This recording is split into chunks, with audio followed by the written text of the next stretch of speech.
नमस्कार मित्रांनो, कायदा मित्रच्या लेटेस्ट व्हिडिओमध्ये मी सतीश तुमचे स्वागत करतो। आज मी तुमच्यासाठी चर्चेतला टॉपिक घेऊन आलो आहे। खरं तर झालं असं मित्रांनो, इंडियाज गॉट टॅलेंट नावाचा शो आणि त्यातील समय रैना आणि रणबीर अलाहाबादिया हे कॅरेक्टर सध्या खूपच चर्चेत आलेत। सोशल मीडियावरती यांच्या नावांची सध्या खूप चर्चा आहे। कारण काय तर या इंडियाज गॉट टॅलेंट कॉमेडीच्या नावाने चालणाऱ्या शोमध्ये अश्लील गप्पांचा बाजार मांडण्यात आलेला आहे, ज्यामध्ये मागच्या एका एपिसोडमध्ये रणबीर अलाहाबादिया जज म्हणून सहभागी झाला होता आणि त्यांनी यातीलच एका महिला स्पर्धकाला दोन ऑप्शन ठेवले होते, ज्यात तुझ्याकडे दोन ऑप्शन आहेत, एकतर आईवडिलांचं आयुष्यभर सेक्स बघ किंवा एकदाच त्यांना सेक्स करताना जॉईन कर आणि विषय संपवून टाक। असं अगदी अश्लील शेरेबाजी आणि प्रश्न त्या महिला स्पर्धकाला विचारून त्यांनी अखिल महिलांचा अपमान केलेला होता। आणि या एका व्हिडिओमुळं सध्या सोशल मीडियावरती त्याला प्रचंड टीकेचा आणि रोषाचा सामना करावा लागतोय। खरं तर या शोचा इतिहास आत्तापर्यंतचा बघितला तर तो वादग्रस्तच राहिला आहे। या शोमध्ये असेच कंटेस्टंट पार्टिसिपेटंट आले आहेत जे जास्तीत जास्त प्रमाणात वल्गॅरिटी अश्लीलता समाजात पसरवू शकतील आणि या सगळ्या अश्लील गप्पांचा त्याचा महिलांवरील जीव एकदम अश्लील अशा टीका टिप्पणीचा परिणाम म्हणूनच सोशल मीडिया तसेच ऑफलाईन जगतात राजकारणी, सिने अभिनेते आणि मोठे मोठे बॉलिवूड स्टारसुद्धा त्याचा निषेध करताना दिसून येत आहेत। याचा परिणाम म्हणून असं म्हणता येईल की महाराष्ट्र, मध्य प्रदेश, गुजरात, आसाम या 4पेक्षा जास्त राज्यांमध्ये या शोवरती आणि शोच्या आयोजकांवरती विविध कायद्यांखाली गुन्हे दाखल करण्यात आलेले आहेत। पण मित्रांनो, हा झाला या सगळ्या इव्हेंटचा कॉन्ट्रोवर्सीचा रिकॅप। भारतीय कायदा काय बोलतो याविषयी?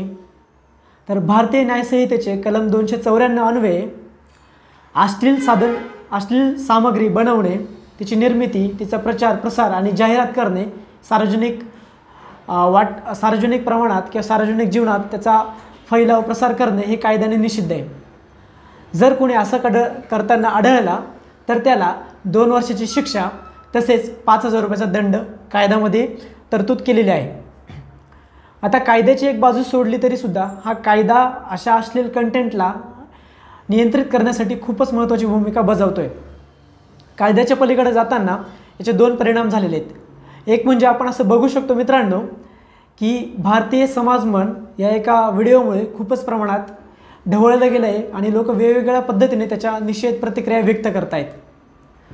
त्याचाच पुढचा टप्पा म्हणून आत्तापर्यंत 2 गोष्टी या सगळ्या कॉन्ट्रोवर्सीमध्ये झालेल्या आहेत। एक तर काय, राष्ट्रीय मानवाधिकार आयोगाने या अश्लील कार्यक्रमाची दखल घेतली आणि त्यांनी नोटीसी माध्यमातून एक नोटीस देऊन यूट्यूबला याचे 18 व्हिडिओज डिलीट करण्याचे आदेश दिलेले आहेत।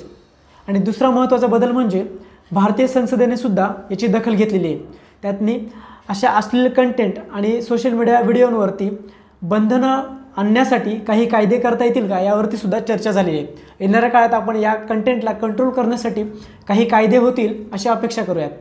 पण मित्रांनो, कायदा आणि समाजमन याच्या पलीकडे सुद्धा या गोष्टीचा आपल्या यूथवरती, कम्युनिटीवरती काय इम्पॅक्ट पडतो हे बघणं खूप गरजेचं आहे।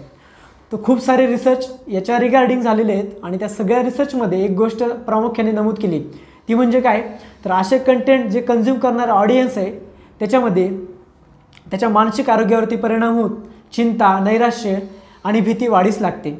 दुसरं म्हणजे विकृत लैंगिक अपेक्षा निर्माण होतात, ज्यातून समाजविघातक अशा बलात्कार आणि रेपच्या गोष्टी वाढत चालल्यात। आणि तिसरा महत्त्वाचा याचा अपकार किंवा आरोग्यास हानिकारक परिणाम म्हणजे मुलांमध्ये वाढणारं मोबाईलचं व्यसन। तर मंडळी, इथपर्यंत तुम्हाला ही कॉन्ट्रोवर्सी, याचे कायद्याचे परिणाम, आरोग्यावरचे परिणाम आपण बघितलेत। पण तुम्ही आम्ही म्हणून पालक अथवा शिक्षक, समाजातले एक जाणकार नागरिक म्हणून काय करू शकतो असा प्रश्न तुम्हाला पडला असेल तर त्याचं उत्तर आहे आपल्या पाल्याचे, मुलांचे मोबाईलवरील कंटेंट बघणं, ते जाणून घेणं, तो काय बघतो, कुठं वेबसाईटला व्हिजिट करतो आणि त्या कंटेंटवरती कंट्रोल ठेवण्यासाठी पॅरेंट कंट्रोल नावाचं एक जे फीचर सगळ्या मोबाईलमध्ये आहे त्याचा चांगला वापर आपण करू शकतो। दुसरं महत्त्वाची गोष्ट आपण करू शकतो मित्रांनो, ती म्हणजे काय तर असं कंटेंट तुम्हाला ज्यावेळेस इंस्टाग्राम, फेसबुक, यूट्यूबवरती जाणवेल, दिसेल त्या वेळेला या कंटेंटला रिपोर्ट करत चला। आणि एकंदर आपण ह्या पूर्ण व्हिडिओमधून पूर्ण कॉन्ट्रोवर्सी समजून घेतली आहे। सोबतच आता तुम्ही या सगळ्या घटनेवरती तुमचे काय मत आहेत ते सुद्धा आम्हाला कमेंट करून नक्कीच कळवा. आणि कायदा मित्रकडून असे नवनवीन व्हिडिओ बघण्यासाठी कायदा मित्राला लाईक, सबस्क्राईब आणि शेअर करा.